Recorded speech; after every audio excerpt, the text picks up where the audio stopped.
नमस्कार आप लोगों को। प्रणाम प्रणाम गुरुजी। गुरुजी। नमस्कार गुरुजी। प्रणाम गुरुजी। तो प्रणाम प्रणाम नमस्कार। गुरुजी। प्रणाम प्रणाम। क्या हाल चाल है आप लोगों का? जी एकदम ठीक है। क्या है सर? आप बताइए। राकेश मोहन शर्मा जी।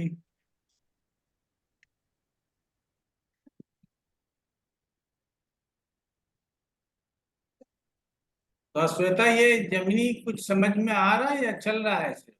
जी, थोड़ा थोड़ा समझ आ रहा है, मतलब फुल तो नहीं है लेकिन काफी समझ तो आ रहा है।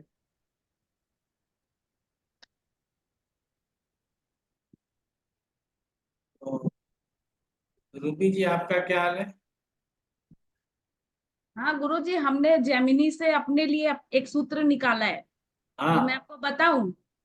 आप बताइए। आपने उस दिन जो मतलब सव्य असव्य को लेकर सब लोग इतना मतलब परेशान हो रहे थे ना, तो मैंने अपने लिए एक सूत्र निकाला है। मैंने क्या किया है कि चर दशा जो होगा उसका लगन से शुरू होगा गुरुजी। और सबसे पहले तीन राशियों को राइट हैंड में पकड़ना है, तीन हैंड को लेफ्ट हैंड में पकड़ना है। तो एक दो तीन को राइट हैंड में पकड़ के गुरुजी ऐसे ऐसे चलाएंगे। तो वो ऐसे सीधा ही चल रहा है गुरुजी। और ये लेफ्ट वाला पकड़ के वो गुरुजी चक्की ऐसे ही चल रहा है। तो मैंने समझ लिया है कि भाई जो एक दो तीन नंबर राशि होगा, अगर वो है तो वो हमको ऐसे घुमाना है गुरुजी। और चार पांच छह है तो वो हमको इस हैंड से ऐसे घुमाना है। और वो घूमेगा कैसे? तो वो चर राशि के लगन से नवम में जाएंगे। भैया हेड ऑफिस में पता लगाओ नवम में कि भाग्य में घूमना सीधा लिखा है कि उल्टा लिखा है। क्योंकि भाग्य ही तो घूमता है ना गुरुजी, सीधा घूमता है और उल्टा घूमता है। तो 9 नंबर को याद रखना है कि इस बार भाग्य सीधा घूमेगा ना उल्टा घूमेगा। तो मैंने अपने आप को याद कराने के लिए ऐसे याद कर लिया है। और एक गुरुजी बहुत इंपॉर्टेंट बात, कि जो वो दशा कितने साल की होगी वो कैसे पता चलेगा? तो दशा का जो लॉर्ड है वो अपने घर से कितना दूर बैठ गया है, तो उसको हम लोग सीधा, अगर वो 9th नंबर में अगर सीधा घूमने वाला राशि है, तो सीधा घूम के उसको वहां तक काउंट करके एक माइनस कर देंगे वापस उस जगह से आकर के गुरुजी। ऐसे ही ना गुरुजी? जी जी। बस अब हमको कोई टेंशन नहीं गुरुजी, क्योंकि अब हम दोनों हाथ से चक्की चला रहे हैं, एक बार राइट से एक बार लेफ्ट से। लेफ्ट वाले लोग लेफ्ट में रहते हैं, राइट वाले लोग राइट में रहते हैं। बहुत बढ़िया तरीका निकाला है रूबी जी आपने। बहुत अच्छी बात।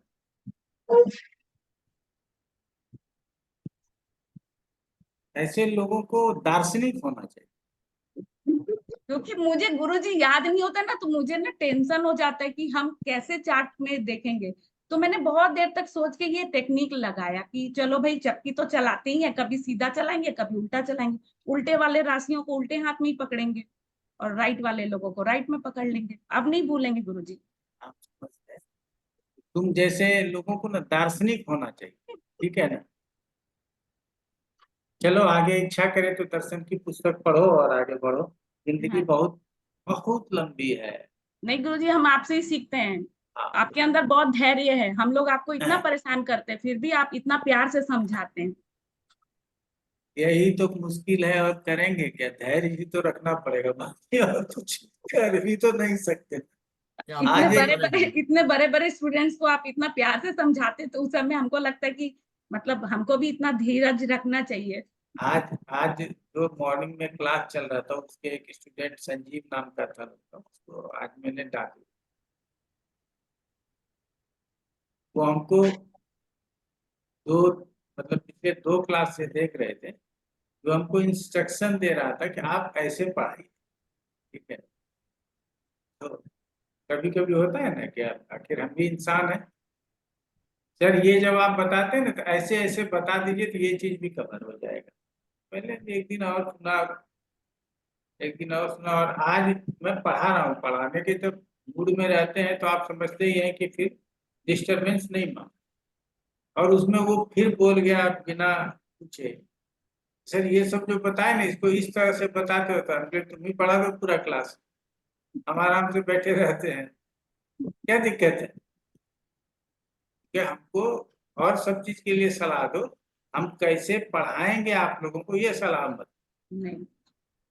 ये अधिकार हमारे पास है और हमारे पास ही रहने। क्योंकि यदि हम अलग अलग लोगों के कहने पर अपना तरीका यदि बदलते रहे, हम पढ़ा थोड़ी पाए, पढ़ा ही नहीं पाए। ठीक है, पढ़ाना है, अपने तरीके से पढ़ाना है, तो इसीलिए। और धैर्य की आवश्यकता हर लोगों को है। अगर आप लोग ये भी सीख लें तो ज्यादा अच्छा। ठीक है, आजकल आदमी के पास यही नहीं है, धैर्य नहीं। मैं सोचता हूँ आप लोगों को यकीन नहीं होगा, मैं दिनों से कुछ ज्यादा चिंतनशील हूँ। क्या निकल के आएगा इसका रिजल्ट नहीं पता। सुबह 6 बजे आंख खुल जाती है, बिस्तर नहीं छोड़ता हूँ।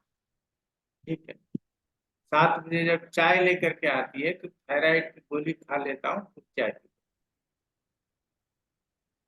उसके बाद फिर बिस्तर पे बैठ के ही पत्नी के साथ शास्त्रार्थ करता था। ठीक है ना, 8 बजते हैं तो किसी तरह उठते हैं। आजकल देखा है उसका रूटीन थोड़ा ठीक हुआ है, वो 5:30 बजे टहलने निकलती है, 6 बजे तक वो टहल के आती है, तो फिर हम जग जाते हैं। फिर 8 से 9 टाइम काटते हैं, बताया ना, काटते टाइम कि 8 से 9 बज जाए, कभी बेटी को बुला लेंगे, कभी पत्नी को बुला लेंगे, और 9 बजे के बाद स्नान करने जाएंगे, फिर ऑफिस आ जाएंगे, फिर पूजा करेंगे, फिर जो है सो अपने कुर्सी टेबल पे बैठ।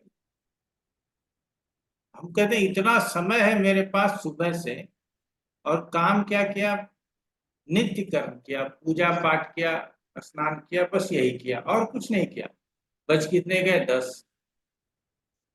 ठीक है, अब जिसको बस पकड़ के 1.5 घंटे रास्ते में जाना है, मेट्रो में जाना है, उसका तो टाइम कटेगा, मेरा कहाँ कटेगा। मैं दोपहर में 1 बजे घर चला जाता हूँ, 2 मिनट समय आप लोगों का बर्बाद करूंगा, कोई बात नहीं। लंच कर लेता हूँ और सोने चला जाता हूँ। हमारी नींद है 40 मिनट की या 50 मिनट, 1 घंटे की नहीं है।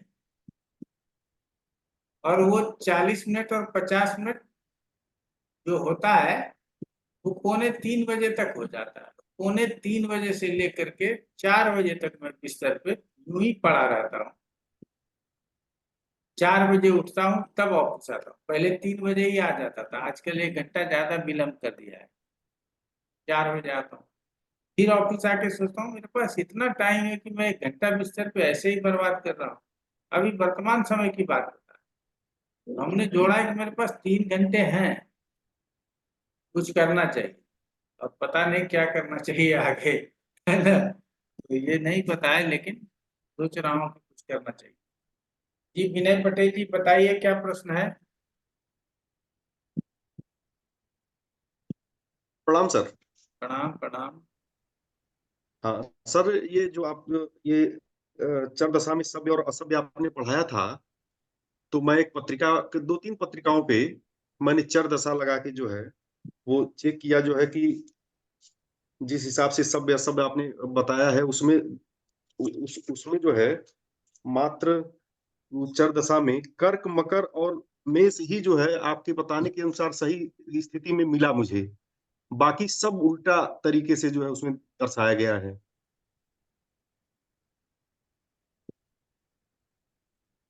कोई बात नहीं, आप सॉफ्टवेयर में ना KN राव को सेलेक्ट कर दीजिएगा, सब सीधा होता है। ठीक है ना, क्योंकि अच्छा यहाँ अच्छा, जो उसको चेक। हमने, जहाँ तक हमारी 1 मिनट, एक पत्रिका लगा लें सर, अभी क्लियर हो जाएगा। ना ना, वो हमको पता है कि वो प्रॉब्लम आएगा। और बताइए। बस यही है, बस और कुछ नहीं, कोई मतलब बात। यही 2-3 पत्रिकाओं पे मैंने चेक किया, तो सारे सारे के सारे में कर्क, मेष और मकर, ये तीनों जो है आपके अनुसार सही मिला, और बाकी सब मतलब उल्टे तरीके से जो है उसमें काउंट करके बनाया गया है।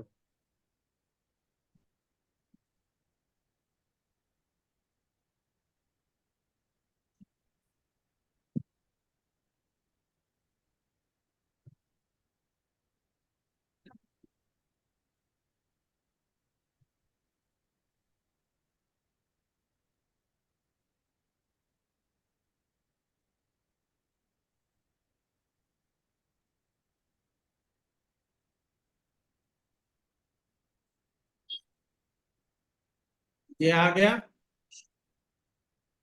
जी। अब न दशा वाले में मैं इसको छेड़ू या न छेड़ू, इसको छेड़ू, इसको भी छोड़ देता हूँ, इसको छेड़ू।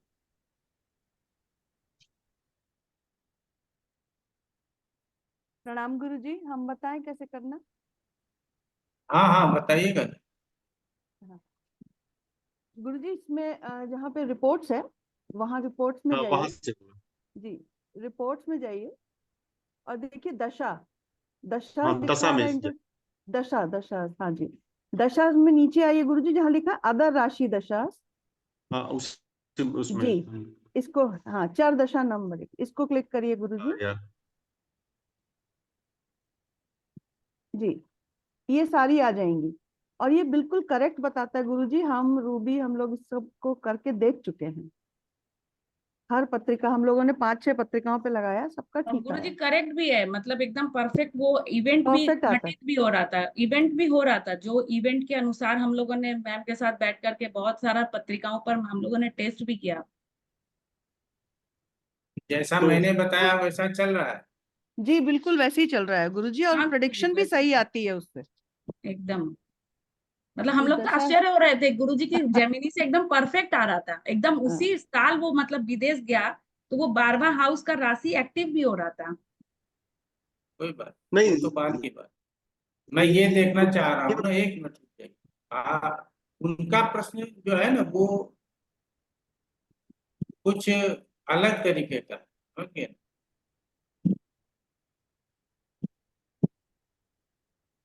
वो यहाँ पर जो है ना प्रिंटिंग दशा, यहाँ पे दशा में आप देखिएगा, ये हाथ हटाइए, अंतर्दशा, महादशा, कालचक्र दशा, चर दशा पद्धति, यहाँ क्या लिखा हुआ है?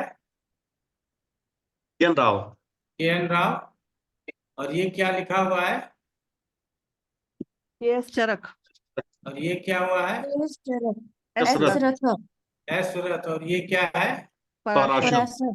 तो हमको क्या क्लिक करना है? के.एन. के राव। एन राव। तो आपको सब सही आ जाए। क्लियर हुआ? जी, सबने ना थोड़ा अच्छा, थोड़ा ना, सुन तो लीजिए ना, सबने थोड़ा थोड़ा ट्विस्ट कर दिया, समझ गए ना? जिसमें कि सबसे सटीक जो है इस मामले में राव साहब की दशा, और कोई चीज नहीं मानते हम इनकी, लेकिन चर दशा इसकी मानते हैं। ठीक है ना? इसीलिए मैंने इसको क्लिक किया हुआ है। और अगर अलग अलग जैसे ही क्लिक करेंगे तो फिर अलग अलग लोगों के, ये ऐस रथ है उड़ीसा का, आजकल विदेश में ज्यादा रथ। ठीक है ना? इन्होंने भी जेमिनी पे मोटी मोटी पुस्तक तैयार कर दी। अर्गला ही अर्गला है और कुछ नहीं। या अर्गला स्थिर शांत है। ठीक है? तो ये आप लोग विजय जी, विनय पटेल जी, ये समझ में आया आपको?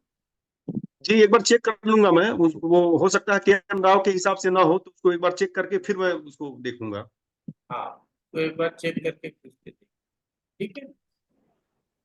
जी जी। अब हम तो अभी दशा निकालने के लिए बताए हैं, आप अनुराधा जी और रूबी जी दशाओं का फल भी प्राप्त कर लिए। तब तो हमारा गुरुजी काम, हम हमारा गुरुजी काम हम आसान। बताएं, हम गुरुजी लोग, हर मैं, हर कुंडली में ये करना पड़ेगा, ये ऑटो सेटिंग करना पड़ेगा गुरुजी? ना ना, एक बार नहीं, सेटिंग कर दीजिएगा। ये डिफॉल्ट सेटिंग है पराशर में, अच्छा। आपको चेंज करने की आवश्यकता नहीं। गुरुजी हम बता दें, हम लोग 5 महिलाएं हैं जो मंडे टू फ्राइडे 2:30 बजे से 4 बजे तक जो आप पढ़ाते हैं उसको रिवाइज करते हैं, प्रैक्टिस करते हैं। और अच्छा। उसी में हम लोग अपना नया नया टेक्निक भी निकालते हैं गुरुजी की जी, टेक्निक से हम लोग जल्दी जल्दी सीख पाएंगे। जो चक्की रूबी ने चलाई वो हम लोग 4 दिन पहले चला चुके अच्छा। और वो करेक्ट बैठी चक्की हम लोगों की। अच्छा है। अब आप लोगों को आज जो हम बताएंगे वो दशा का इम्पैक्ट बताएं। गुरुजी मेरा एक प्रश्न था। हाँ जी प्रधान। गुरुजी ये पराशरी से है, तो यह है कि गुरुजी जो हम लोगों ने जो फल दीपिका में पढ़ा है, शनि का चौथी दशा खराब रहता है। तो अगर शनि का चौथी दशा है, लेकिन शनि अगर भाग्य स्थान में बैठा हुआ है तो उसमें क्या तारतम्य में बिठा के बोलना पड़ेगा, ये यही नियम लागू होगा?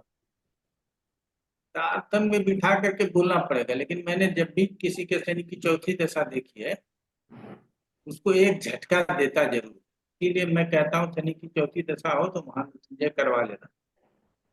हाँ गुरु जी, मैं मतलब वही है कि एक है तो उनका जीवन में कुछ ऐसा चल रहा है तो बाकी सब है, लेकिन मैंने देखा कि शनि नवम में बैठा हुआ है लेकिन थिंग्स आर नॉट गुड। हाँ तो जबकि कहा जाता है भाग्य योग करे सौरे स्थिते भाग्य चौ जन्मनि लग्न में तू विशेषण यावत जीवन समृद्धि में। भाग्य योग बनाता है यदि भाग्य स्थान में शनि बैठा है, लेकिन अगर उसकी चौथी दशा है तो हमको सावधानी की जरूरत थैंक यू गुरु। है। आगे बढ़ लेते तो दशा जिस राशि की है, भाव और राशि में जेमिनी ने भेद नहीं किया है। चाहे आप इस तरह से बोल दें कि दशा जिस भाव की है, अर्थात वहां पे स्थित राशि की दशा है, तीसरे भाव की दशा है अर्थात तीसरे में स्थित राशि की दशा, नवें भाव की दशा है तो नवें में स्थित राशि की दशा। ये क्लियर हो गया, इसमें कोई दिक्कत नहीं। तो जेमिनी ने भाव और राशि में कोई भेद नहीं किया है, दोनों को एक ही मान। पहला तो ये है। दूसरा, कहा गया है कि यहाँ राशि और ग्रह का बल, कि अगला जो ये दशा एकाद प्रैक्टिस के बाद ग्रह और राशि बल बताएंगे, बहुत साधारण है, ठीक है, वो आप लोगों को बता देंगे। तो कोई भी ग्रह, जैसे हम कहते थे कि अपने बलानुसार फल करता है, ये लिखा हुआ है ना हमारे विंशोत्तरी दशा जब पढ़ते हैं, तो वहां कोई भी ग्रह की दशा थी तो वो अपने बल के अनुसार फल करता था। यहाँ जब राशि की दशा है तो राशि अपने बल के अनुसार फल करेगा। क्लियर हो गया? राशि बलवान कैसे होगा? उस राशि में अधिक से अधिक ग्रह स्थित हो और अधिक से अधिक ग्रह देख रहे हो, उस राशि में आत्म कारक ग्रह बैठे हो, ये राशि के लिए बलवान होने का नियम। क्लियर हो गया? साधारण नियम में यही समझ। अब होता है कि जिस राशि की दशा है, एक जनरल, पहले मैं जनरल दे देता हूं फिर श्लोक सारा पढ़ा दूंगा, एक भी नहीं रखूंगा, समझ रहे हो? उसके बाद कहा जाता है कि जिस राशि की दशा है उससे आत्म कारक कहाँ है, अमात्य कारक कहाँ है, तारा कारक कहाँ है, भ्रातृ कारक कहाँ है, पुत्र कारक कहाँ है, ये हमको रेंडमली चेक कर लेना। अगर किसी राशि की दशा चल रही है और उस राशि से छठे में यदि आत्म कारक बैठा है, आठवें में यदि आत्म कारक बैठा है, 12वें में यदि आत्म कारक बैठा है, तो हम कह सकते हैं उस राशि की दशा बहुत अनुकूल नहीं। अगर अनुकूल हो भी गई तो उसमें आत्म कारक के फल कमजोर रहेंगे। तो अब आप लोगों के लिए ये जरूरी है कि आत्म कारक से कौन कौन से भाव की बात करते हैं वो समझना है, अमात्य कारक से कौन कौन से भाव की बात करते हैं वो समझना है। ये पहले मैंने लिखाया हुआ है, आप लोग उसको रिकॉल कर। अब आत्म कारक छठे आठ में बैठा, अमात्य कारक यदि अच्छे स्थानों में बैठा है तो अमात्य कारक से संबंधित रिजल्ट अच्छे हो जाएंगे। समझ में आया? तो ये बात जो है, एक जिस राशि की दशा है उस राशि से कारक ग्रह किस भाव में बैठा है इसको हम लोग देखते हैं, इसमें कोई त्रुटि नहीं है। कहा गया है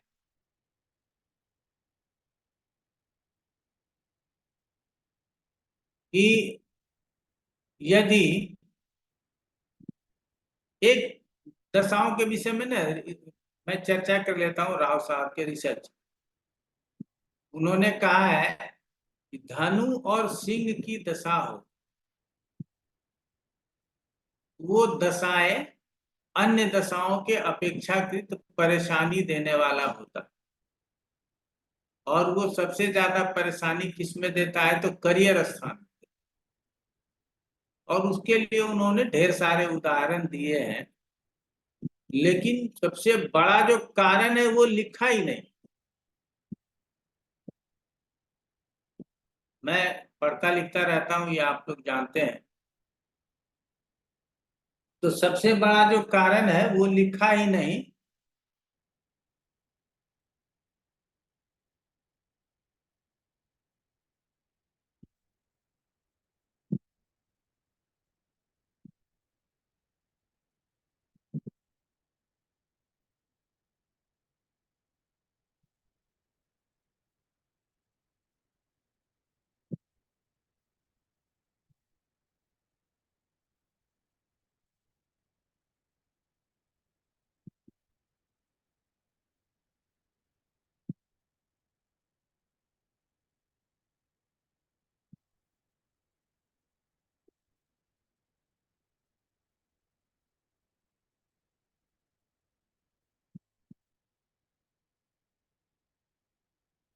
और ये है हमारा दशम स्थान, इसकी हम बात करना चाहते हैं।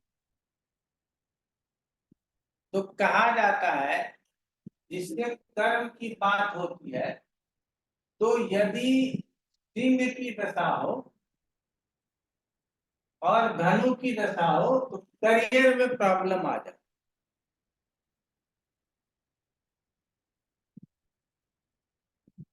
कारण क्या है भाई? बहुत साधारण सा कारण है, आप लोग समझ चुके हो। यहां से ये भाव 8वां है और ये भाव 12वां है, लेकिन उन्होंने रिसर्च पूरा कर लिया, ये वाला चर्चा ही नहीं। ये वाला चर्चा नहीं किए तो आप क्या रिसर्च किए पता नहीं, ठीक है? क्योंकि मेन कारण ही यही है। और इसमें यदि ग्रह बैठ जाए तो वो और भी बुरा फल दे सकता है, समझ रहे हैं? तो अब है क्या कि अब इसमें ग्रह बिठा दो, किसी को भी गुरु को बिठा दो। अब दशा मकर की है, तो मकर राशि इस राशि को देख रहा है, हाँ या ना? देख रहे रहा हैं है, गुरुजी, वो चर राशि से स्थिर राशि को देख रहे हैं ना गुरुजी। देख रहा है। देख रहे हैं। इसका मतलब है कि इसको देख भी रहा है, इसका प्रभाव ज्यादा आएगा। हाँ गुरुजी। और ये कौन से भाव में है? यहाँ से 8वें भाव में है, तो रिलेटिवली अच्छा प्रभाव आएगा या बुरा प्रभाव आएगा? बुरा प्रभाव ही आएगा। बुरा प्रभाव। ये हम लोगों के समझ में आ गया। तो हमेशा से ये आपको इसमें यही समझना है कि जिस राशि की दशा है उसकी दृष्टि अन्य किन किन राशियों के ऊपर जाता है। क्या उन राशियों में ग्रह बैठे हैं जो कारक के रूप में हैं? वो ग्रह कौन बैठे हैं? ज्ञाति कारक है, दारा कारक है, भातृकारक है, मातृकारक है, पितृकारक है, कौन है? या ग्रह मान करके चलिए कि सूर्य है, चंद्रमा है, मंगल है, गुरु है, बुध है, शुक्र है, शनि है, कौन है? तो हमको दोनों तरह का परिणाम अपने दिमाग में बिठा करके चलना है। उस कारक तथा उस ग्रह जो कारक बना है, मान लीजिए कि मंगल है और वो आत्म कारक बन गया या मातृकारक बन गया। तो मातृकारक बन गया तो चतुर्थ का परिणाम ज्यादा आएगा। चतुर्थ का मतलब है भूमि, भवन, मकान। बात समझिएगा। अब जिस ग्रह की दशा है वो ग्रह उस भाव को देख रहा है जहां मातृकारक बैठा है। उस समय क्या होगा, वो भाव एक्टिव होगा और उसका रिजल्ट आएगा। अब कैसे रिजल्ट आएगा? यदि वो भाव बलवान है, वो राशि बलवान है, तथा जो ग्रह बैठा है वो ग्रह बलवान है, तो उसका रिजल्ट हम लोगों को पॉजिटिव आएगा। और यदि वो राशि और ग्रह कमजोर है तो उसका रिजल्ट कमजोर आएगा, पूरा नहीं है। समझ रहे हैं? यदि वो राशि 8वें 12वें में पड़ रहा हो तो उसमें बैठे कारक तथा वो राशि दोनों ही हमारे लिए बुरे परिणाम दें।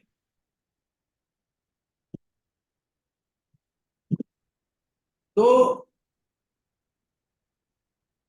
यहाँ पर जो हमने आपको एक बताया,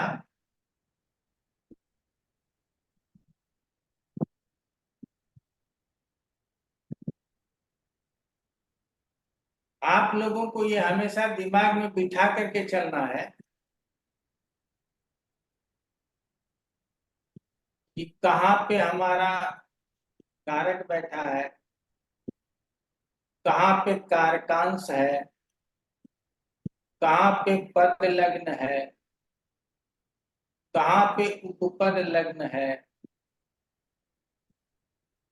उसको पहले चिन्हित कर लेना होगा।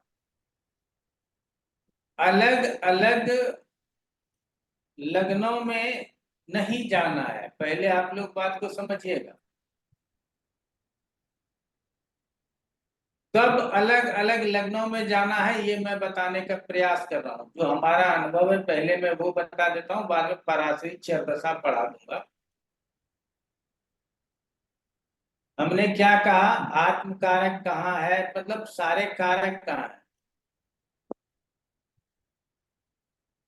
उसके बाद ये देख लेंगे कारकांश लग्न कहाँ है। उसके बाद ये देख लेंगे कि पद लग्न कहाँ है, वो सब D1 चार्ट में देख। उसके बाद ये देख लेंगे कि उपपद लग्न कहाँ है। देखना है सब। हाँ जी सर।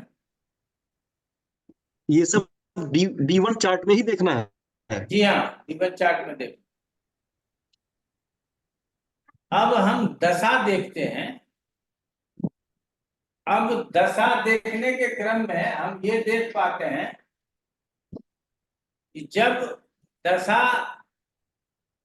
जब जिस राशि की दशा देख रहे हैं वो राशि दशा पद लग्न को एक्टिव कर रहा है, कारकांश लग्न को एक्टिव कर रहा है, आत्मकारक को एक्टिव कर रहा है, उपपद लग्न को एक्टिव कर रहा है। जिसको एक्टिव कर रहा है उससे संबंधित रिजल्ट लेकर के आएगा।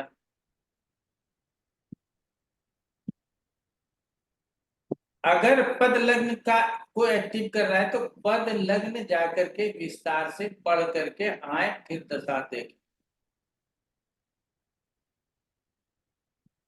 अगर उपपद लग्न को एक्टिव कर रहा है तो उपपद लग्न को जाए देखें और फिर आकर के दशा में उसका रिजल्ट बताएं। अगर कारकांश लग्न को एक्टिव कर रहा है तो जाए कारकांश लग्न में जाकर के देखें कि क्या पोजीशन है, क्या स्थिति है। उस सारे पोजीशन को का समायोजन करें, तारतम्य में बिठाएं और फिर अपना खोपड़ी लगा करके यहाँ आकर के उसका रिजल्ट करें। ये बात आप लोगों को अमिकेबल लगा या नहीं लगा, जायज है या नहीं है, ये बताइए। आप लोगों ने जो भी देखा होगा, मुझे नहीं पता है कि क्या देखा, किस प्रकार से देखा, और आगे जो कुछ हम बताएंगे वो बिल्कुल किताबी नॉलेज होगा। वो अलग है, अलग अलग लोग। अभी आपने देख लिया कि 4 सिद्धांत अलग से मिल गया हमको। तो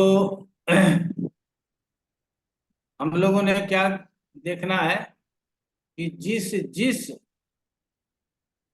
जो जो कारक जो जो लग्न एक्टिव हो रहा है उसका उसका हमको जरूरत है। अगर हम पहले से देख रखे हैं ओवरऑल तो ठीक है, नहीं देख रखे हैं तो जब हम दशा देखने के लिए जाएंगे तो उस समय हम उस चीज को विशेष रूप से देख लेंगे। अगर इस तरह से विशेष रूप से देख लेंगे तो हम कहेंगे कि हमारे लिए अच्छा है, और अगर नहीं देख पाएंगे तो हम कहेंगे कि हमारे लिए अच्छा नहीं। यहाँ तक क्लियर हो गया? जैमिनी में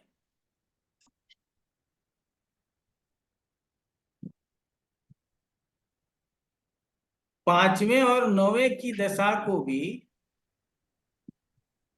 कहीं कहीं बहुत अच्छा नहीं माना। पांचवें और नौवें की दशा का मतलब है कि किसी राशि से पांचवें राशि की दशा, किसी राशि से नौवें राशि की दशा, मकर की दशा है तो वो इससे छठे दशा है, पंचम से छठे की दशा है, छठे से पंचम की दशा है, सप्तम से चतुर्थ की दशा है, यहां से तीसरे की दशा है, ये समझेंगे। और ये भी समझेंगे ये पहला है जिसकी दशा है, ये एक दो, वो तीसरा भाव है, ये तीसरी राशि है, ये चौथी है, ये पांचवी, ये छठी, ये सातवीं, ये आठवीं, ये नौवीं, ये दसवीं, ये 11वीं, 12वीं, ये भी समझ गए?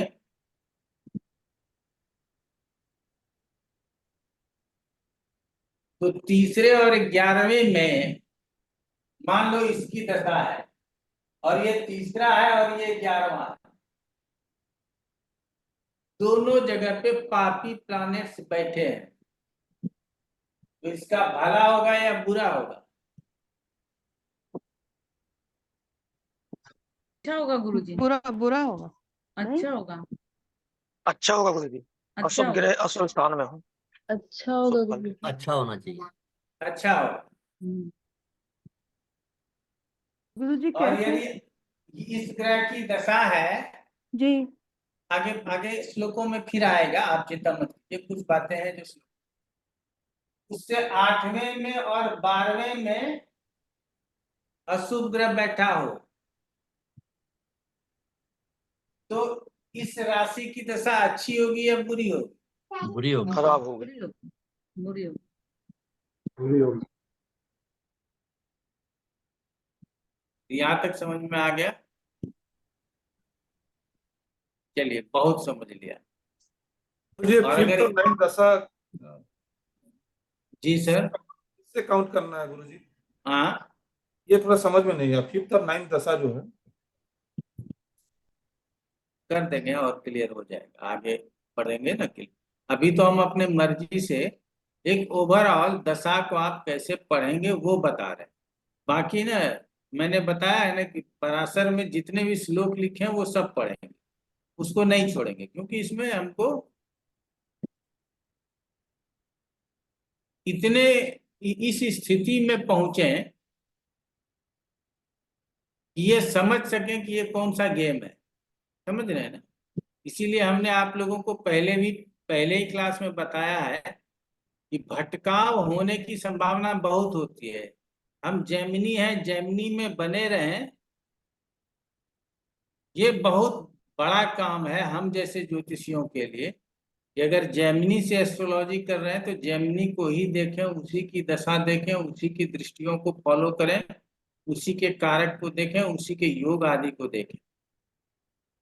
ये नहीं कि देख रहे हैं जेमिनी, दृष्टि लगा रहे हैं पराशरी, विंशोत्तरी दशा लगा लिया, गोचर लगा लिया और फल बता दिया।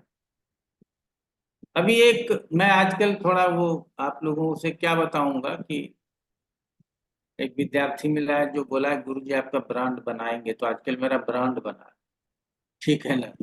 तो उसके चक्कर में हमको ना इंस्टाग्राम पे मेरा भी अकाउंट वगैरह बना हुआ था, तो उसको बूस्ट करेगा।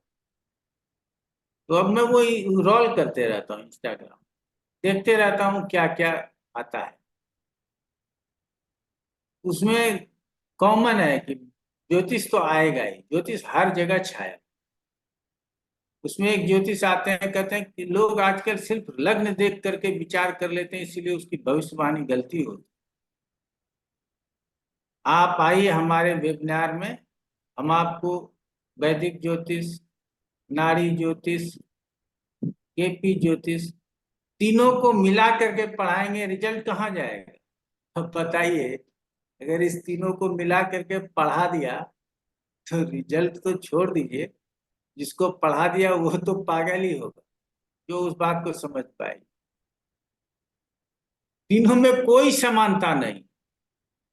अगर हम आपको बोले कि ये जैमिनी और पराशरी मिला करके पढ़ा देंगे आपको, तो बहुत अच्छा रिजल्ट हो जाएगा। तो बताइए क्या पढ़ाएंगे और कैसे पढ़ाएंगे?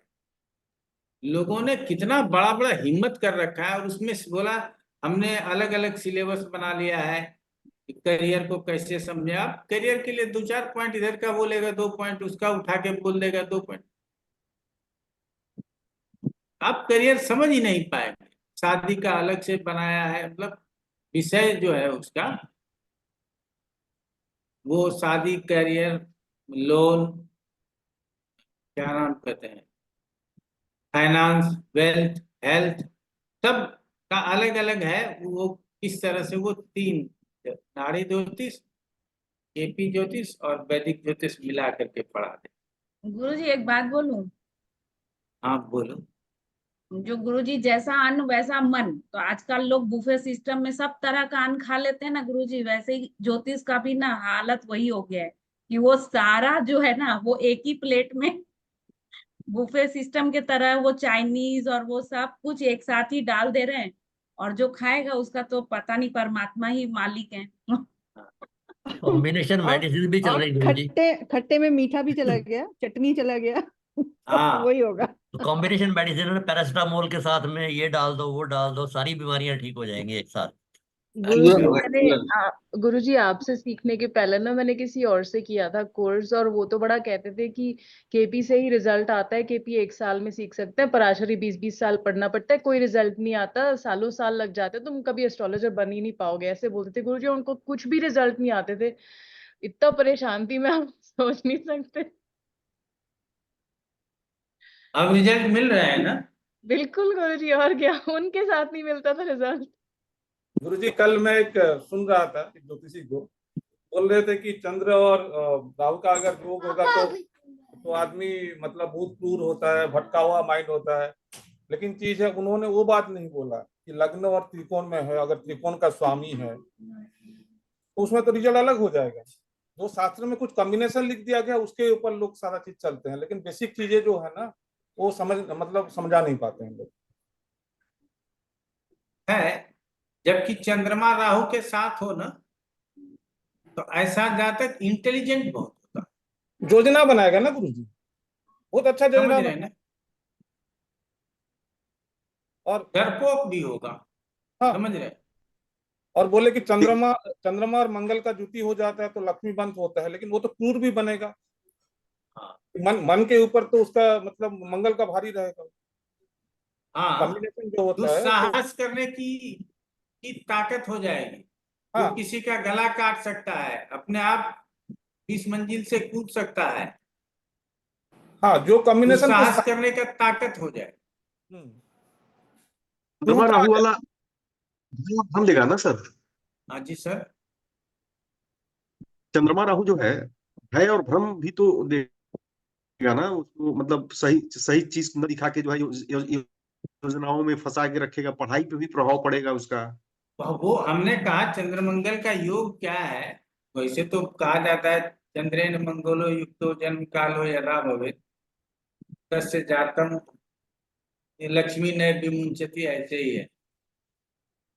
लेकिन चंद्रमा और मंगल का योग हो आपके पत्रिका में तो दुस्साहसी होते हैं। भय चंद्रमा मंगल वाले को भय नहीं लगता, ठीक है ना। और चंद्रमा के साथ गुरु को छोड़ करके कोई भी ग्रह आएगा तो वो भ्रमित तो हो ही जाता, समझ गए। गुरु को छोड़ दीजिए, गुरु है तो उसको संतोष है, शुक्र है वो पागल है। चंद्रमा के साथ शुक्र हो गया तो वो पागल है, कुछ भी प्राप्त करना चाहेगा, कुछ भी जो हमारे बस के बाहर की बात है उससे भी, उसको भी प्राप्त करना चाहेगा। इतना महत्वाकांक्षी हो सकता है, इतना कामी हो सकता है, कुछ भी प्राप्त करना चाहेगा उसके पीछे भाग। बाकी ग्रहों के लिए अलग अलग विशेषण, चलिए कोई बात, समझ जाएगा। जी विनय पटेल जी, आपका भी कोई प्रश्न है? सर ये चर राशि और ग्रह को बलवान करने के बारे में आपने बताया कि चर राशि में जितने ग्रहों की दृष्टियां रहेंगी तो ये राशि बलवान मानी जाएगी, और ग्रहों के साथ जितने ज्यादा ग्रह रहेंगे या ज्यादा ग्रहों की दृष्टि ग्रह के ऊपर रहेगी तो बलवान मानी जाएगी। तो क्या इसमें शुभ और अशुभ दोनों ग्रहों को ले लेंगे? दोनों ग्रह लेंगे, वो योग? बलवान ही माने, अच्छा अच्छा ठीक वो है। बलवान। चलिए नरेश कुमार जी आप पूछ लीजिए, उसके बाद 15 मिनट पढ़ेंगे कम से कम आगे। नरेश कुमार जी सर नमस्ते। नमस्ते। सर गुरु और शुक्र दोनों रहे साथ चंद्रमा के। हाँ, बवाल हो जाए, हमारे यहाँ बिहार में यही कहे, ठीक, अच्छा है। थोड़ा गुरु काबू में रखेगा, अर्थात हारने के बाद होता क्या है कि जब दीपक बुझता है तो फड़कता है, फड़कता मतलब कभी तेज रोशनी हो जाता है, कभी कम रोशनी हो जाता है। तो चंद्रमा शुक्र के साथ है तो जब को हार मिलेगा वो फड़केगा, तो गुरु से थोड़ा संतोष प्राप्त करेगा कि चिंता मत करो, सब ठीक होगा, इतना लंबा लंबा मत जाओ, सब आराम आराम से जीवन चलेगा, ठीक है। तो आगे देखेंगे, चलिए आगे बढ़ते हैं। अब आगे पढ़ लेते हैं हम लोग चर दशा। आप लोग 238 नंबर पेज है बृहत्वरा पराशर शास्त्र, और वहां पे मैं आप लोगों को बताना था। चर स्थिरादि संज्ञा या दशा प्रोक्ता पुरा द्विज शुभाशुभ फलम तासाम कथयामि तवाग्रतः। पराशर जी बोलते हैं, हे विप्र, मैंने पूर्व जो चर दशा कही है के फलों को कहता हूं।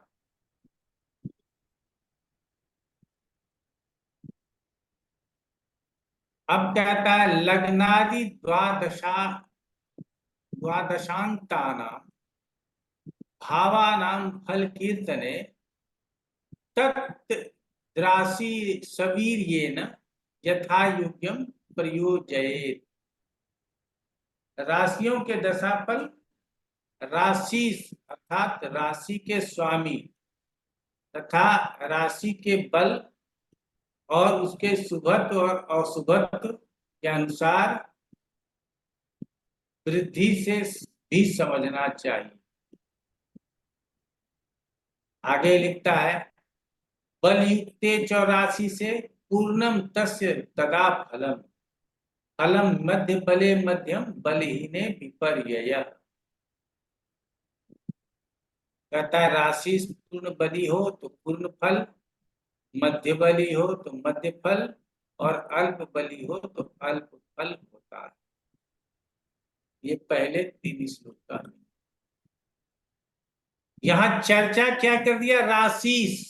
कुछ जगहों पर क्या होता है कि राशि लिखना ही भूल गया, राशि राशि चलता है, या व्याख्या नहीं किया गया, तो यहाँ राशि तथा राशि दोनों लेना होगा। समझ रहे हैं ना? राशि का मतलब उसका स्वामी हो जाता है, जिस राशि में बैठे हैं उसका स्वामी। अगर मान लीजिए मकर की दशा है या कुंभ की दशा है और शनि छठे में बैठा है, अब कुंभ की दशाओं में शनि से अच्छा फल का उम्मीद कैसे करेंगे? नहीं करेंगे। बलवान होगा तो अशुभत्व में वृद्धि हो जाएगी, और अगर बलहीन होगा तो अशुभत्व में थोड़ी कमी रहेगी, ये कह सकते हैं। तो जब राशि और ग्रह दोनों का बल अलग अलग बताया गया है और जब राशि की दशा बताई गई है, तो राशि के जगह पे हमको यदि राशि मान करके चलें तो वो हमारे लिए ज्यादा निर्णायक होगा, ऐसा हमारा मानना है।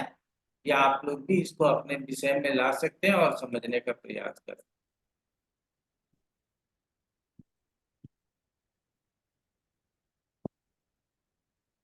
कहता है यो यो दशा प्रदो राशि तस्य रंध्र त्रिकोण के पाप खेट युते विप्र तदशा दुखदायिका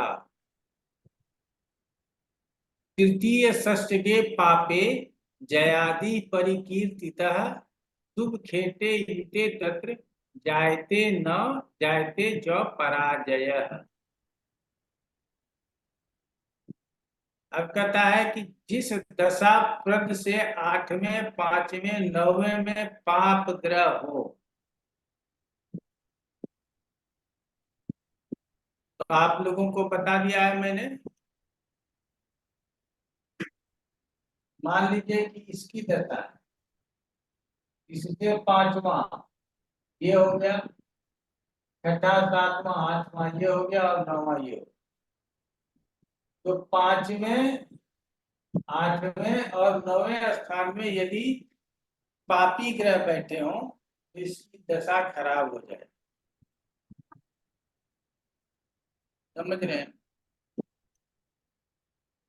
और यदि 5वें 8वें 9वें में शुभ ग्रह बैठे हो तो दशा अच्छी हो जाएगी, ये कह सकते हैं।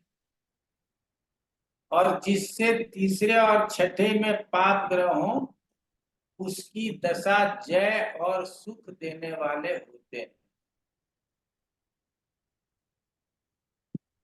जिससे तीसरे और छठे में पाप ग्रह, अर्थात इसकी दशा है तो तीसरा ये हो गया, छठा ये हो गया, 11वां भी बोल सकते हैं, अभी नहीं बोला है, आगे बोलेगा। तो जय किसी भी कार्य को जाते हैं तो कार्य की सिद्धि होती है।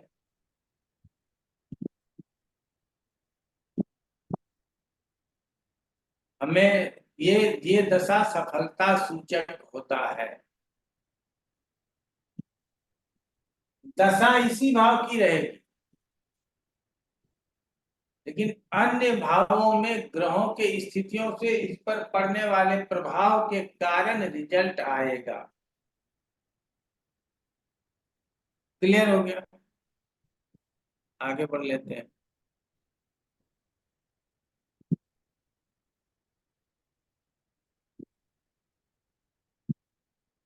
लाभस्ते च शुभे पापे लाभो भवति निश्चितः यदा दशो प्रदो राशि सुखेट युतो द्विज। शुभ क्षेत्रे ही तद्रासे शुभम गेयम दशा फलम पाप युक्ते शुभ क्षेत्रे पूर्वम पूर्वम शुभम सत्परे पापर्चे शुभ संयुक्ते पूर्वम सौख्यम ततो शुभम पाप क्षेत्रे पाप युक्ते सा दशा सर्व दुखदा शुभ क्षेत्रे दशा रासो युक्ते पाप शुभै द्विज पूर्वम कष्टम सुखम पश्चात निर्विशंकम प्रजायते शुभ क्षेत्रे शुभम वाच्यम पापर्चे शुभम फलम। आगे कहता है कि दशाप्रद राशि से 11वें में शुभ या पाप कोई भी हो, उसकी दशा में विजय और सुख आदि की प्राप्ति। इसका कहने का मतलब क्या है कि तीसरे और छठे में शुभ ग्रह नहीं होना चाहिए। 11वें में शुभ और अशुभ दोनों चल जाएगा,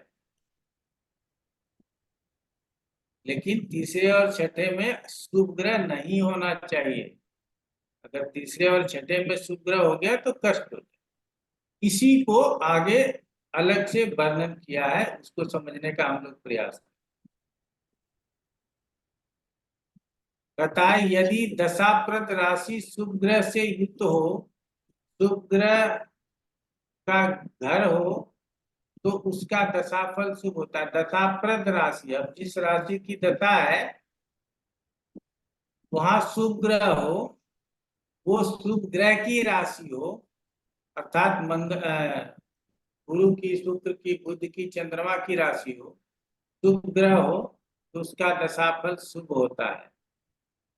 और शुभ ग्रह की राशि पाप युक्त हो तो पहले शुभ और पीछे पाप फल। यदि पाप ग्रह की राशि शुभ युक्त हो तो पहले शुभ और पीछे अशुभ फल होता है। पाप राशि पाप युक्त हो तो सदा अशुभ फल समझना चाहिए, तथा शुभ राशि शुभ युक्त हो तो सदा शुभ फल समझना चाहिए। यदि शुभ की राशि पाप और शुभ दोनों से युक्त हो, उसकी दशा में पहले कष्ट और बाद में सुख समझना चाहिए। गुरुजी एक और बार दोहरा दीजिए, बहुत फास्ट हो गया, लिख नहीं पाए। लिखने की जरूरत नहीं है, लिखा चला जाएगा। इसका मतलब तो कट पेस्ट है, पेज संख्या बता दिए आप पढ़ लोगे, लेकिन मैं बताता हूँ क्या होगा। ज्यादा से ज्यादा उल्टा पुल्टा हो जाएगा। तो शुभ ग्रह की राशि और पाप ग्रह, तो पहले शुभ फल हो जाएगा, बाद में अशुभ फल। अशुभ ग्रह की राशि है और शुभ ग्रह है, तो पहले बुरा फल हो जाएगा, बाद में अच्छा फल। शुभ ग्रह की राशि है पाप और शुभ दोनों ग्रह है, तो पहले शुभ मिल जाएगा, बाद में अशुभ मिलेगा।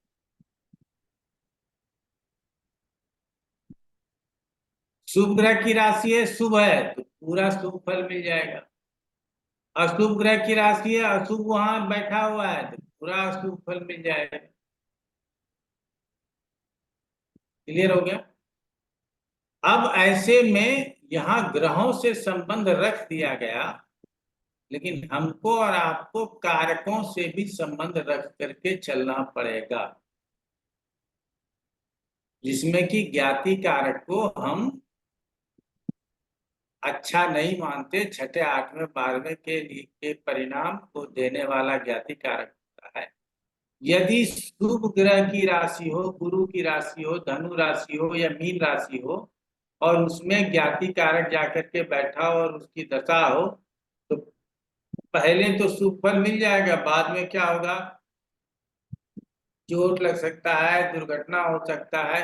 अब ये जो हो सकता है, इसके लिए अब क्या देखना पड़ेगा, ये जो ज्ञाति कारक ग्रह है वो कौन है। अगर ज्ञाति कारक ग्रह मंगल है तो चोट चपेट दुर्घटना देगा, शनि है तो रोग व्याधि देगा, सूर्य है तो असफलता देगा। क्लियर हो गया? गुरु है तो धन हानि देगा, शुक्र है तो पत्नी के साथ विवाद देगा, चंद्रमा है तो माता को कष्ट और सुख में कमी देगा। ये बात समझा या नहीं समझा आप लोगों ने, ये बताओ।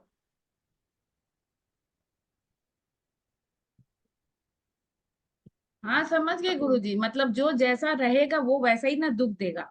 शनि रोग कारक है तो वो रोग ही देंगे, सूर्य सम्मान देते हैं तो वो सम्मान नहीं देंगे क्योंकि वो ज्ञाति कारक है, चंद्रमा है तो वो मानसिक अशांति देगा, मंगल है तो वो तो एक्सीडेंट और चोट चपेट देगा। तो ज्ञाति कारक का जो क्वालिटी होगा ना गुरुजी, वही फल हम लोगों को मिलेगा। तो ज्ञाति कारक ग्रह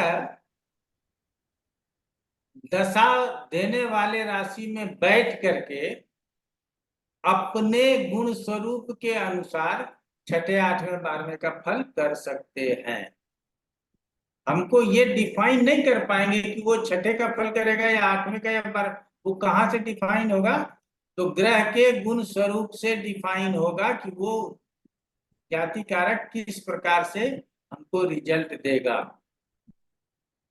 क्लियर हो गया जी अच्छा, भाटिया गुरुजी जी? एक बात खाली पूछना था गुरुजी, वो बुध अगर ज्ञाति कारक होगा तो वो क्या करेगा? डॉक्यूमेंट, कागज बिजनेस में नुकसान देगा। और वो जो और डॉक्यूमेंट। अगर आप स्टूडेंट हैं तो आपके पढ़ाई लिखाई में बाधा पहुंचाएगा। अच्छा अच्छा, हाँ आप बुढ़े हो गए हैं तो जमा किया हुआ जो सामाजिक सुरक्षा के लिए धन है वो कोई खा जाएगा। आप किसी को पैसा दे रखे हो कि बहुत लोग ऐसे होते हैं हाँ। कि भाई बैंक कितना इंटरेस्ट देता है? 7%, 7.5%। सीनियर सिटीजन को 8%। अच्छा और तो आप किसी रिश्तेदार को दे रहे हो, वो दे रहा है 15%। गए। 1.5% इंटरेस्ट दे रहा है। 1.5 रुपये सैकड़ा पे पैसा आपने दे दिया और वो पैसा नहीं दिया। बुध ये सारा प्रॉब्लम देगा। ठीक है गुरुजी। तो किसी भी तरह से व्यापार वाणिज्य की व्यवस्था, फाइनेंशियल, एजुकेशनल, इस तरह का लॉस दे सकता है। रोक भी दे सकता है गुरुजी। हाँ सर, रोक तो दे सकता है। छठे का स्वामित्व तो रखता है, रोक तो नहीं दे सकता। अब इसको और ज्यादा जब पढ़ेंगे ना, प्रैक्टिस में जब लेंगे ना, वहां जो ग्रह आएगा ना तो उससे ज्यादा क्लियर बता पाए। तो हम लोगों को यहाँ सिर्फ आगे और भी कुछ पढ़ाया गया होगा।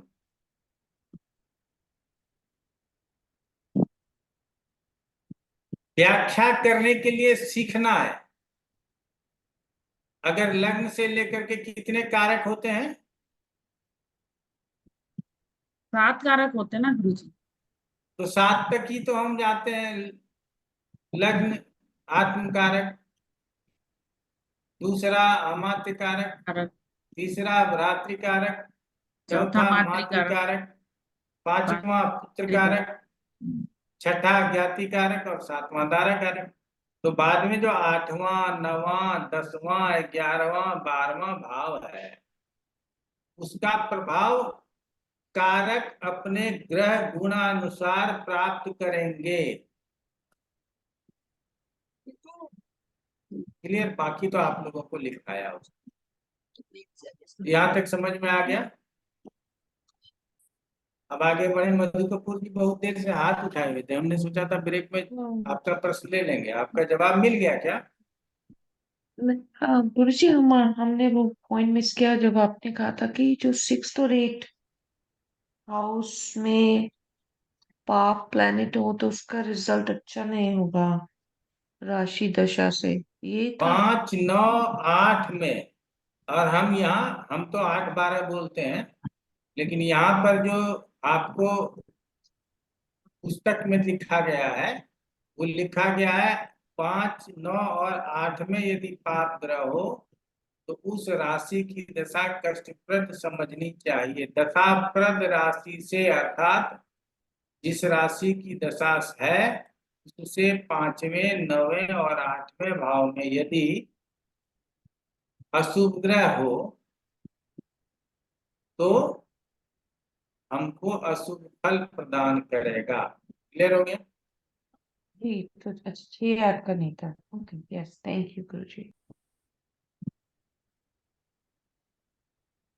अब अंतर तो इसमें भी आ जाता है कि ज्ञाति कारक कौन? मंगल क्या? ज्ञाति कारक कौन? शनि क्या? ज्ञाति कारक कौन? शुक्र क्या? सबका अलग अलग गुण स्वरूप। इसको समझने की जरूरत है। आगे बढ़ते हैं और एक पैराग्राफ और पढ़ने का प्रयास कर लेते हैं।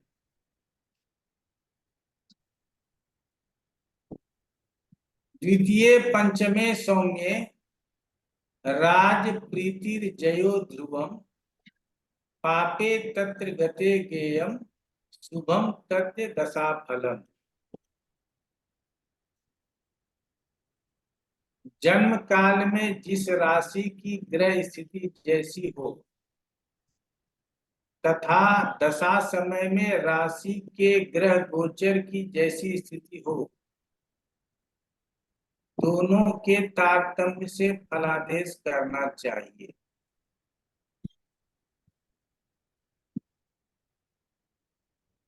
समझ रहे हैं?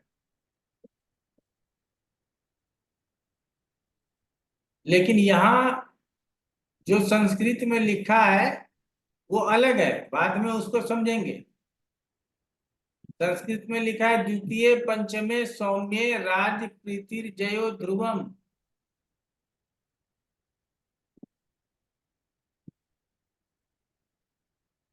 अर्थात दूसरे और पंचम में यदि सौम्य ग्रह है तो राज प्रीति अर्थात राजा से प्रीति होगी, राजकीय लाभ मिलेगा, बॉस का से अच्छा फल मिलेगा। पापे तत्र गते गेयम शुभम तद्दशा फलम। अगर उस समय वहां पापी ग्रह गया हुआ हो तो हमको गते गेयम शुभम तद्दशा फलम, तब हमको उस दशा का फल शुभ नहीं मिलेगा।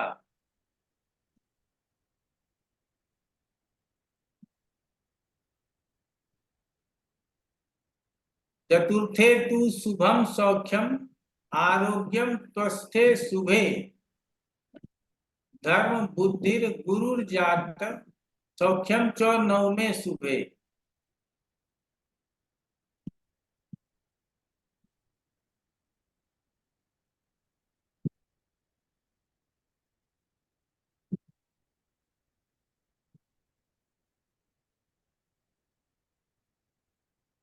तो कहा जा रहा है, आगे बोलता है विपरीते विपर्यासो मिश्रे मिश्रम प्रकीर्तितम पाके भोगे च पापाढ्ये देह पीड़ा मनोव्यथा। सप्तमे पाप भोगाभ्याम पापे दारातिरीरिता। चतुर्थे स्थान हानि स्यात् पंचमे पुत्र पीडनम। आप लोग समझिएगा, चतुर्थे स्थान हानि कब? सप्तमे पाप भोगाभ्याम पापे दारारीरिता। चतुर्थे स्थान हानि क्यों लिखा जा रहा है? यदि यहाँ पाप ग्रह हो तो सब स्यात् पंचमे पुत्र पीडनम, और पंचम में हो तो सब पुत्र से पीड़ा।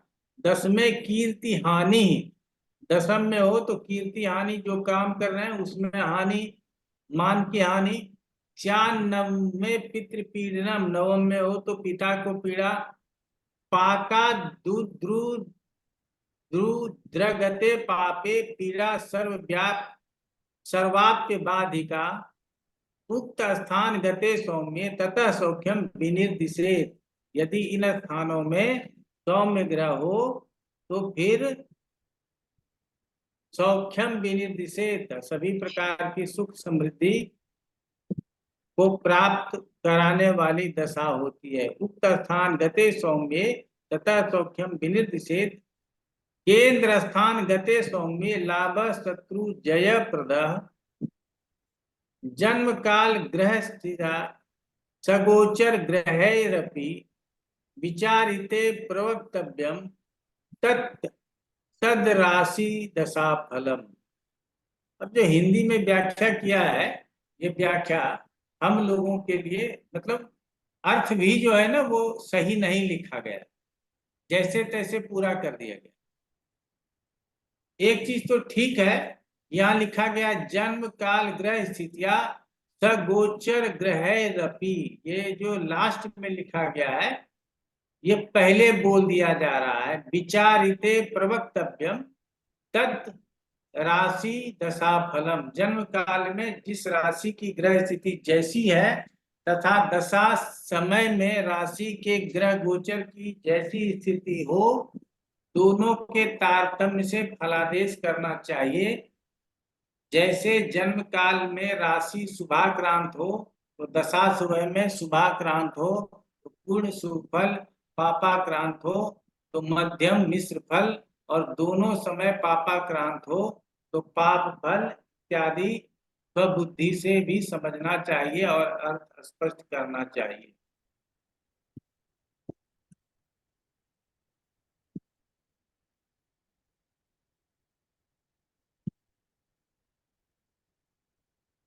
गोचर को तो पहले भूल जाइए तत्काल।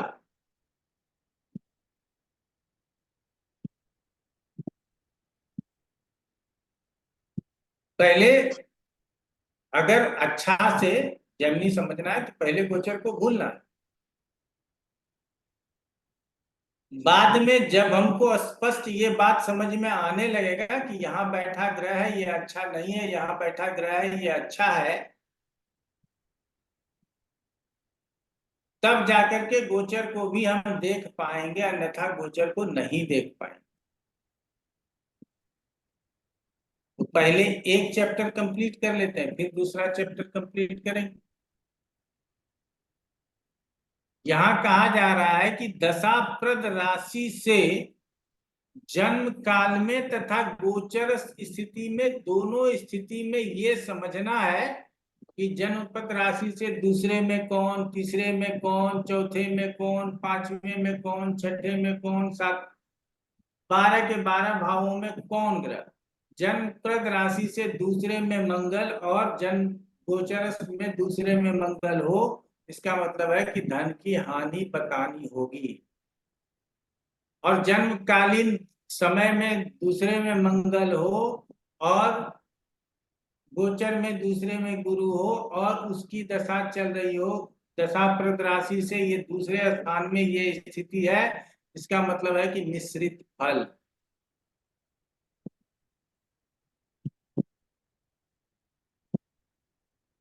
समझ में आया? हाँ गुरुजी, समझ में आ गया कि मतलब हम लोगों के चार्ट में जो भी राशि एक्टिव होगा और गोचर में उस राशि से होकर के अगर कोई शुभ अशुभ प्लैनेट गुजर रहा होगा तो हम लोगों को उन दोनों के कॉम्बिनेशन को मिला के फल समझना होगा। यस, ये बात है। ये बर्थ के टाइम में जो है पहले देखना पड़ेगा, जब जब बर्थ जी हुआ। हाँ, इसीलिए मैंने कहा कि पहले ओके। बर्थ टाइम का जो ग्रहों की स्थिति है उस स्थिति के अनुसार रिजल्ट बोल देंगे, बाद में गोचर की स्थिति को समझेंगे। पहला जो हम लोग क्या सीखेंगे कि बर्थ के समय जो स्थिति ग्रहों की है उससे हम फल बोल देंगे, बाद में जाएंगे गोचर में कौन है, कहाँ बैठा है, नहीं बैठा है, इस राशि से किस राशि में बैठा है, ये देखने की जरूरत है। अब आप लोगों के मन में प्रश्न आएगा कि सर गोचर किस राशि से लगाएं? सर गोचर उस राशि से लगाएं जिस राशि की दशा चल रही हो।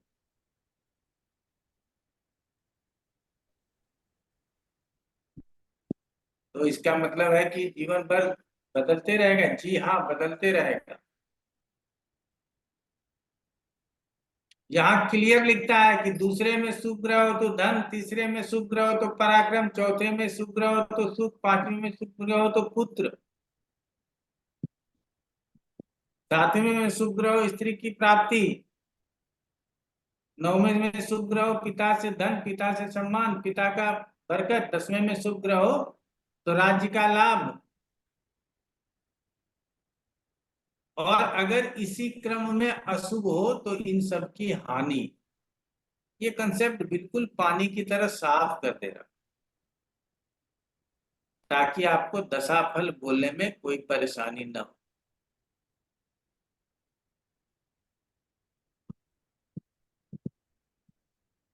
अंतरदशा को भी ले आएंगे, चिंता मत कीजिए, पहले दशाफल तो हम लोग कंट्रोल कर लें।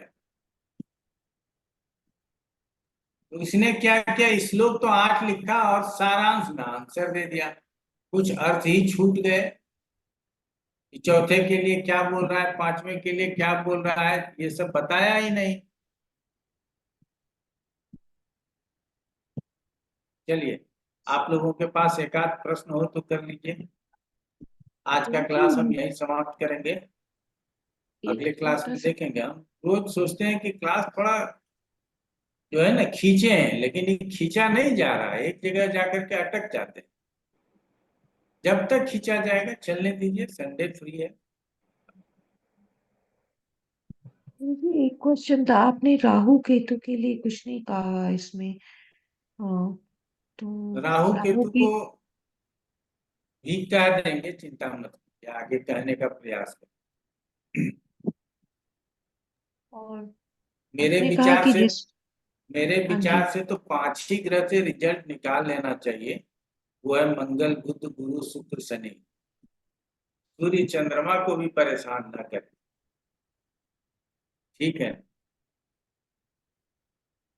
ये 5 तत्व है और ये 5 ग्रह है, इसी से रिजल्ट निकालो, कोशिश करो।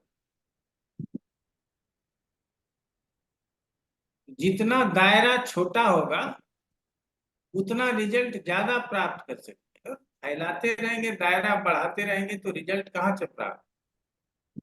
मुझे बड़ा सम्मान है कि आप लोग जेमिनी के लिए हमारे क्लास में आए। कुछ लोगों का रिक्वेस्ट था और कुछ लोग स्वेच्छा से आए, और हमको भी धीरे धीरे मजा आने लगा है पढ़ाने, इसलिए चिंता गुरुजी करने जानते की। हैं, हम लोगों का ना प्रिडिक्शन ज्यादा अच्छा हो रहा है, क्योंकि हम लोग आत्म कारक, ज्ञाति कारक और मतलब अमात्य कारक ये सब लगा कर बताते हैं ना। तो जो लोग जेमिनी नहीं जानते हैं ना, वो लोग ना मतलब आश्चर्य होते हैं कि इसको कैसे पता चल गया कि मतलब इसका जो रिजल्ट है वो अच्छा आने वाला है। क्योंकि आत्म कारक के बारे में जो लोग नहीं जानते, वो लोग धन को सेकंड भाव और धन भाव से देख रहे होते हैं, लेकिन हम लोग तो अमात्य कारक से धन का विचार करते हैं। तो उससे क्या होता है, वो रिजल्ट ज्यादा एक्यूरेट आ रहा है। चलिए बढ़िया है, भगवान के लिए ज्यादा अच्छा है। आप लोग अच्छी तरह से प्रैक्टिस करते रहिए। 5 महिलाएं हैं, 5 देवी परमेश्वरी कहलाती है, ठीक है ना। तो अच्छा है, रिजल्ट अच्छा मिलता रहेगा। अगले क्लास में जिनको जिनको जिनको आना है वो आए, फिर मुलाकात होगी अगले संडे को। नमस्कार। प्रणाम गुरु। प्रणाम गुरुजी। प्रणाम गुरु जी।